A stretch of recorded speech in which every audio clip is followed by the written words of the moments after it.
ozgina o'zingiz yaxshiroq e'tibor berib qarasangiz yaxshi bo'larmidi deb o'ylagan edi.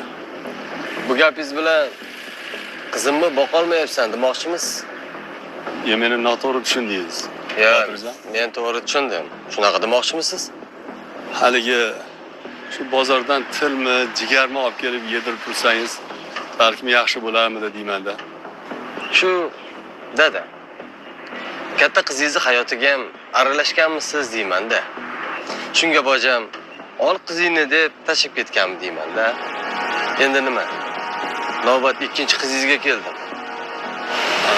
Botirjon, mayli men gapirmadim. Bunaqa noto'g'ri qabul qilishingizni bilmagan edim. Yo'q, nimaga? Agar xohlasangiz, ikkinchi qizingizni ham olib kelib tashab ketishim mumkin. Hay. Ikkita qizingizni quchoqlab olib, nabiralaringizni bemalol katta qilaverasiz. Sizga qattiq gapirmadim shekilli. Iltimos qildim xolos.